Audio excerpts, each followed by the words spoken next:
Hi everyone! Samahan niyo ako mag-vlog-vlog ngayong araw. So yun nga, ready na ako para umalis ng bahay. Nakapagsapatos na ako and ready na lahat ng gamit. Medyo masama nga panahon ngayong araw, maulan-ulan. Pero nakakatamad pumasok Malamig yung tubig. Pero kaya rin natin to. Kailangan mag-aral ng EA na to. Kaya binubuklat ko nga lang yung payong ko kasi hindi ko kaya suungin yung ulan. Masyadong malakas. Kailangan natin umiwas sa sakit. Medyo nahihirapan nga ako mag-video pag umuulan kasi nababasa yung camera. Pero dyan yan, nagmamadali na ako kasi malilate na ako ilang minutes na lang 20 minutes na lang ata mayroon ako. Medyo nagmamadali nga rin na maglakad dyan kasi nandiyan ako sa danger zone. Adasaman din yung daan. Siguro sa mga taga-Mambuga dyan, alam na kung ano yung lugar na yan. Dyan nga patawid na ako ng highway. Actually, hindi talaga ako marunong tumawid. Tapangan lang talaga to guys. Nag-aabang na nga ako ng masasakyan dyan. Tinan mo may itsura ko dyan. Hindi ko ma-angulo yung camera kasi mababasa talaga yung camera Medyo matagal nga rin ako bago nakasakay dyan. Siguro mga 5 minutes din yun. Yan nga, makikita nyo naman na medyo hirap ako pumasok dyan sa trek na yun kasi ang hirap magtiklop na payong habang hawak yung cellphone niya. So yun nga guys, actually walking distance na talaga itong binili dito sa amin. Walking distance nga, pero kaya mo ba lakarin pa akyat? Siyempre hindi natin gagawin yan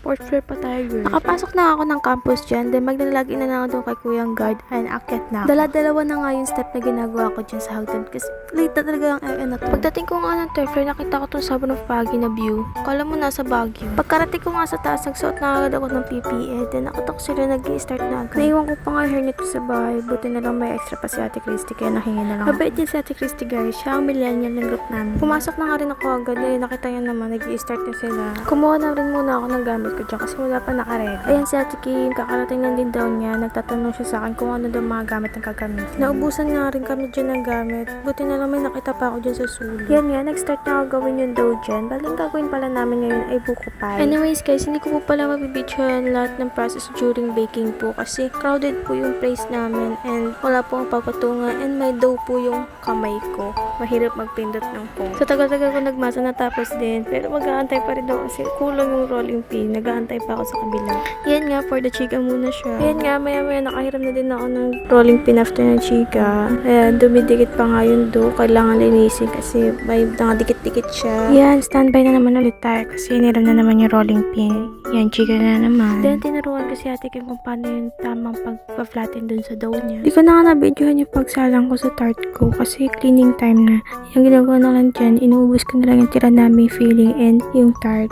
Kumuha na rin ako ng pan dyan para ready to salang na lang. Dahil kami nga yung cleaners today, kailangan namin linisin yung dapat linisin. After maglinis nga, kailangan nang kunin lahat ng mga take-out. Habang hinihintay ko nga may kasama ko, may nakita ko sa salamin may sumisilip, may take-out sa noo ko. Na-stress na atin yung araw-araw ba naman may pasok. It's time for log out time kay Kuyang Guard. Maaga nga pala kami nakalabas dyan, siguro mga before 6 yan. Medyo nahihiya pa nga ako mag-video guys kasi gano'n naman siya itatong tao. Diyan yan, nagtatawa lang kami ng mga kasama ko dyan kasi hindi alam ni Kuya Ros na doon siya dadaan. Kasalubong niya yung sasakyan kasi. Sakto nga pagkalabas namin may masasakyan agad kami. Dahil malapit nga lang yung bahay ko, mauna na ako mababa sa mga kasama ko.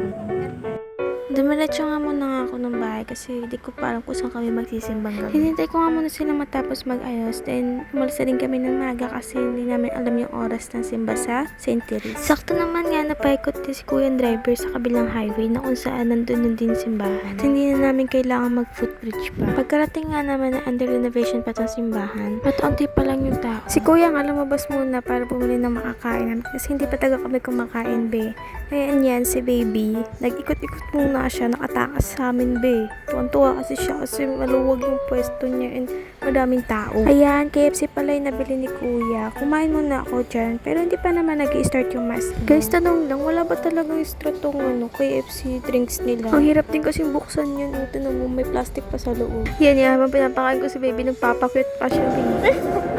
Sus naman talaga. Tapos kala niya yung katabi namin babae, mami niya. Kamukha niya kasi mami niya. Ayan, after mass, tumabi muna kami kasi kailangan ko mag-log out. And kumain na muna si mami.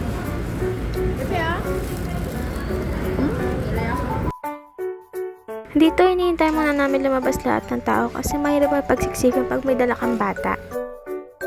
For the commute na mga oat, yan, Feeling behave yung baby na yun, pero hindi talaga. Joke. Behave yun, be. Maaasahan mo yan sa biyahe. Saglit nga lang yung biyahe. Ayan, nasa barangay na agad kami. Pasilip-silip nga si kuya dyan sa likod kasi baka may malaking truck na dyan. Kasi nandyan nga kasi may sa dangerous zone. Ayan nga, may dangerous siya sa gilid. At hanggang dito na lang. Salamat sa panonood.